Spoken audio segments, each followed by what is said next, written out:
کر رہا ہے مگر انسانیت کی طاقت کر رہی ہے وہاں پر. لیکن میں 1500 سال پہلے جاؤں گا. اللہ ایک کتاب بھیجتا ہے اور اس کتاب کے ساتھ ایک رسول بھیجتا ہے, اور وہ جو رزمیاں شروع کرتا ہے اس کے لیے وہ 40 سال تک کچھ نہیں بولتا, خاموش رہتا ہے. آپ یہ دیکھیں کتنا بڑا انقلابی ہے وہ, کہ اس کو جو انقلاب لانا ہے اس کے لیے وہ 40 سال تک چپ رہتا ہے. آپ کسی بولنے والے سے 2 منٹ چپ رہنے کو کہیے تو دیکھیے ایک نیا رزم شروع ہو جاتا ہے. اور اس کے بعد میں صرف ایک جملہ کہتے ہیں, قولوا لا الہ الا اللہ تفلحوا. یہ جو اللہ کی توحید کا اعلان ہے, یہ بظاہر آپ کلمہ یا مذہب کہہ دیں, الگ کر دیں, یہ الگ بات ہے, لیکن یہ انسانیت کی آزادی کا سرمدی نغمہ ہے. یعنی انسان کا غلام نہیں ہے, صرف توحید کا قائل ہو جائے تو پھر کسی کی غلامی کا قائل نہیں ہوگا.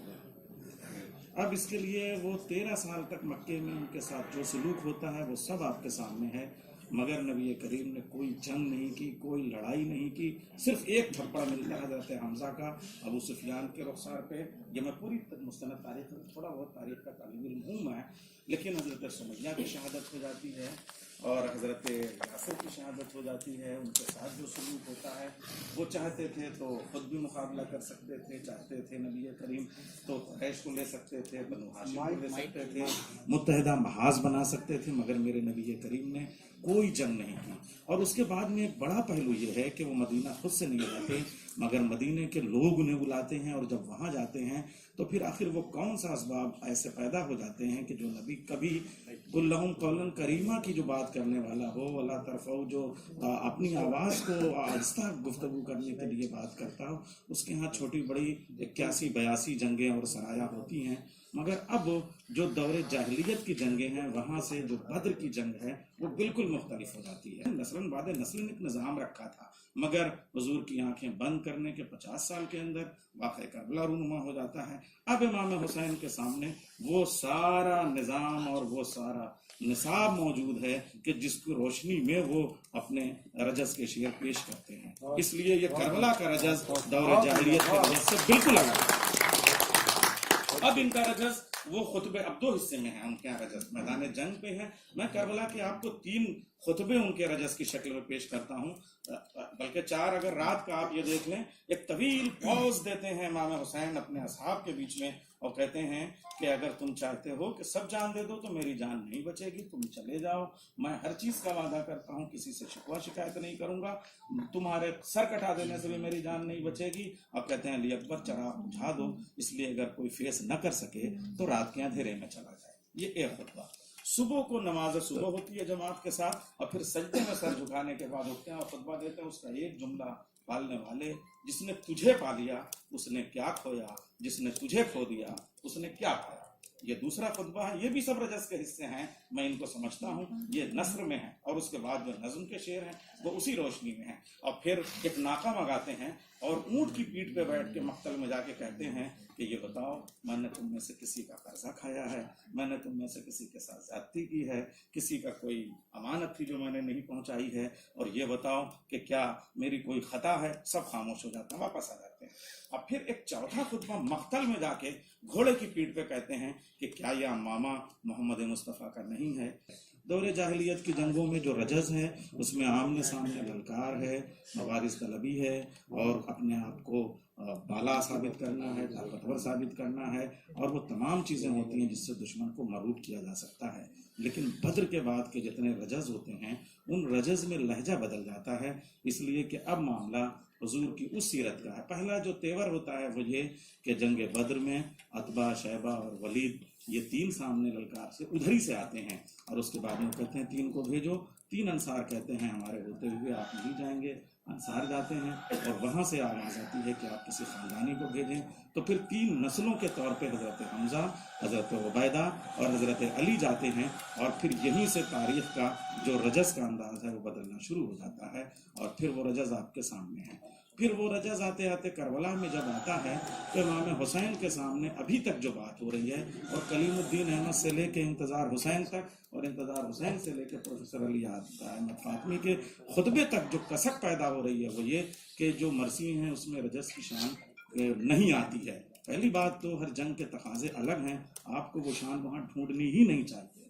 اس لیے کہ رجز کا وہ تصور جو رزم میں عام طریقے سے ہوتا ہے وہ برابر کے دو حریف جب سامنے ہوتے ہیں تب وہ تصور ہوتا ہے. امام حسین کے سامنے حضور کی امت ہے اور اس کو راہ راست پہ لانے کے لیے وہ رجز پیش کرتے ہیں. انیس کے جتنے مرثیے ہیں وہ 3 بند پہ بھی ان کے ہاں رجز ہیں اور 63 بند تک بھی ان کے ہاں رجز ہیں, لیکن کسی بھی رجز میں ہمیشہ آپ کو 4-6 بند ضرور اس بات پہ ملتے ہیں کہ میں پیاسا ہوں, میرے بچے پیاسے ہیں, مہمان نوازی کوئی چیز ہوتی ہے, انسانی قدریں کوئی چیز ہوتی ہیں, مجھے چلے جانے دو, میں تم سے کوئی مطالبہ نہیں کرتا, میری خطا بتا دو, کبھی میں نے کسی کے ساتھ زیادتی نہیں کی ہے, کوئی ظلم نہیں کیا ہے. تو یہ جو ناصحانہ انداز اپناتے ہیں, یہ جو ہادیانہ انداز اپناتے ہیں, وہ جو رسول اللہ کا نصاب تھا جس میں میرے نبی نے غلامی کو ختم کرنے کے لیے جو نظام قائم کیا تھا, اس کے لیے ایک وقت چاہیے تھا. حضور جو 40 سال تک ایک جملہ کہنے کے لیے 40 سال خاموش رہے, وہ ایک نسل میں کیسے سب ٹھیک کر دیتا؟ اس کے کیا یہ کرتا حسن کا نہیں ہے, کیا یہ تسبیح زہرا کی نہیں ہے, کیا یہ تلوار علی کی نہیں ہے, اور اگر میری کوئی خطا نہیں ہے تو تم بتاؤ. ادھر سے آواز آتی ہے اور وہ حسین جو کہتے ہیں کہ میں صرف امت کی اصلاح, دیکھیے امت کا جو لفظ ہے کے لیے آیا ہوں, پھر جب کہتے ہیں بغضن لے ابھی تو کہتے ہیں فیاس و یوفو, اے تلوارو آؤ اور میرے جسم کو چھلنے تم کر سکتے ہو. یہ شعر کی شکل میں ہوتا ہے. اب ہم یہ تو کربلا ہے, اب انیس اور دبیر کے عہد کو دیکھتے ہیں. انیس کس عہد میں پیدا ہوتے ہیں اور ان کا جو جگلی نظام ہے, جو ان کے پاس حسب نسب ہے, وہ کیا ہے؟ وہ رضوی سید ہیں. ظاہر سی بات ہے وہ امام حسین کی اولاد سے ہیں, لیکن جو ایران کی سرزمین ہے وہ انقلاب کی سرزمین ہے, جہاں گھوڑوں کی ٹاپوں سے اٹھنے والی چنگاریاں جب اٹھتی ہیں تو آسمان کے برق نئے انقلاب کی داستان رقم کرتی ہیں, جہاں بعد میں فردوسی کا رزمیہ سامنے آتا ہے, اور وہاں سے سمرقند اور ترمز اور بخارا سے ہوتا ہوا جب قافلہ ہندوستان کی سرزمین پہ آتا ہے تو پھر وہ دہلی سے ہوتے ہوا وہ میر امامی, میر زاہد اور میر خلیق سے ہوتا ہوا میر حسن تک پہنچتا ہے. اور فیض آباد کی وہ سرزمین جس کا نام ہی اودھ ہے, جہاں کوئی ودھ نہ ہوا ہو, ایودھیا ہے جہاں کوئی یدھ نہ ہوا ہو, مگر رزم نامے کا مطلب یہ نہیں ہے کہ اگر انسانیت کا خاتمہ ہو رہا ہو اور آپ آواز نہ اٹھائیں. پھر وہاں سے وہ فیض آباد سے ایسا مقام لکھنؤ کہ جہاں گومتی کے کنارے صرف 6 گھروں کی ایک بستی ہے, اس میں میر انیس جاتے ہیں اور اس 6 گھروں کی بستی کو دیکھتے دیکھتے 50-60 سال کے اندر شاہ نے اودھ نے اس مقام تک پہنچا دیا کہ دنیا کا سب سے بڑا شہر بن گیا لکھنؤ, جس کی تعداد ابھی ہمارے روشن تقی جو ہمارے اودھ کی تاریخ کے بڑے رائٹر ہیں انہوں نے ثابت کی کہ 5 لاکھ کی آبادی تھی, مگر وہ دنیا کا سب سے بڑا اور خوشحال شہر بن گیا. اب ایسے میں دیکھتے دیکھتے انیس کے زمانے تک آتے آتے 1857 آ جاتی ہے. اب انیس کو وہ زمانہ یاد رکھنا ہے کہ انگریزوں سے مقابلہ کرنا ہے جو جارحیت کے ساتھ میں ہم پہ غصب کرنے کے ساتھ اس جذبے کے ساتھ میں آئے ہیں اور ہم پہ حکومت کر رہے ہیں, غلامی کا سوال ہے. ایسے میں اس قوم کو آمادہ کرنا ہے جس کے پاس ٹولز نہیں ہیں, جس کے پاس اسلحے نہیں ہیں, جس کے پاس طاقت نہیں ہے, اور ان کو ایک ایسا پلیٹ فارم بھی دینا ہے جہاں سے بیٹھ کے وہ اپنا پیغام دے سکیں. اور وہ بادشاہ نے اودھ کا جو عقائد کا سلسلہ ہے اس میں فرش اعزاز ایک بہترین ذریعہ ملتا ہے, جہاں ہندو مسلم سکھ عیسائی سب آتے ہیں, مرثیوں سے وہ کام لیتے ہیں. اب وہ پورے عربی کے رجز کو اپنے اندر انہیل کرتے ہیں, بلکہ انگیز کرتے ہیں, بلکہ اسے تحلیل کرتے ہیں, اور تحلیل کرنے کے بعد میں اپنے اردو کے اس مزاج میں ڈھالتے ہیں. کبھی کبھی تو ایسا لگتا ہے کہ یہ انیس جو جنگ پڑھ رہے ہیں یہ جنگ یزید اور حسین کی جنگ نہیں ہے, بلکہ لکھنؤ کے ان مظلوم انسانوں کے ساتھ انگریزوں کی جنگ ہے. اور کبھی کبھی جو رجز میں شعر پیش کرتے ہیں اس میں جو ہماری کوتاہیاں ہیں جن کا واقعی کربلا سے واقعی تعلق نہیں ہے اور وہاں کے انسانوں کے جو مسئلے ہیں وہ رجز میں پیش کر دیتے ہیں. تو اگر اصلاح معاشرہ کے لیے, انسانیت سازی کے لیے کوئی ایسی جنگ اور کوئی ایسا رجز لکھا جاتا ہے تو اس کی ضرورت صرف 61 ہجری تک محدود نہیں ہوگی, صرف 1801 اور 1874 تک محدود نہیں ہوگی, صرف 2019 تک محدود نہیں ہوگی, بلکہ جب تک خیر و شر کا سلسلہ رہے گا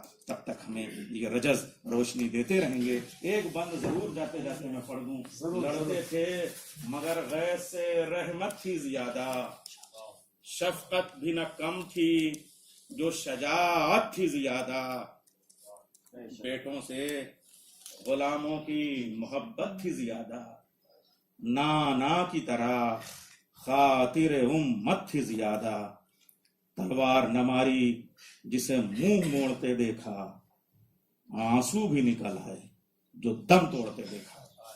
بالکل ایپک یورپ کی چیز ہے، میں آپ کے سامنے یہ تسلیم کرتا ہوں، لیکن morality اور انسانی اخلاقیات کا اتنا بڑا درس جس کے 71 لاشیں قربان ہو چکی ہوں، گھر اجڑ چکا ہو، اور اس کے بعد وہ سامنے والے کو تڑپتا ہوا دیکھ کے رو پڑے، اگر انسانی اخلاقیات کی ایسی کوئی بھی مثال پورے یورپ کی شاعری میں مل جائے تو میں سلام کرتا ہوں اور تسلیم کر لوں گا، ورنہ یہ مان لیجئے کہ ہمارے جو رجس کی شاعری ہے وہ بڑی شاعری ہے۔ اب ایک بات، ہمارے یہاں مرثیہ الگ الگ کڑی میں ضرور ہیں، ایک شکل میں نہیں ہیں، مگر میں سلام کرتا ہوں خواجہ اکرام صاحب کی اس کوشش کو کہ انہوں نے ہماری نئی بستیوں کی طرف سفر کیا اور لوگوں کو جوڑا۔ قدیم اختر صاحب نظر آ رہے تھے، ایک دو علمی مجلسوں میں میری ان کی ملاقاتیں لندن میں رہیں، بلکہ بارہا ہم لوگ یہ سفر کرتے ہیں، ایک نیا دبستان کو بنا رہے ہیں۔ ایک مجلس میں وہ بھی بیٹھے ہوئے تھے اور وہاں آیت اللہ سید عقیل الغربی نے ایک بستہ اپنی لائبریری سے نکال کے میرے سامنے لا کے رکھا اور اس کے کچھ اشعار انہوں نے پڑھے اور مجھے اس ضخیم بستے کی تعداد بتائی کہ اس کے اشعار 11,000 ہیں، مثنوی کی شکل میں واقع کربلا ابتدا سے انتہا تک، ایک رزمیہ کی شکل میں انہوں نے لکھا ہے، لیکن وہ شائع ہو جائے تو ضرور موضوع بحث ہوگا۔ بہت شکریہ۔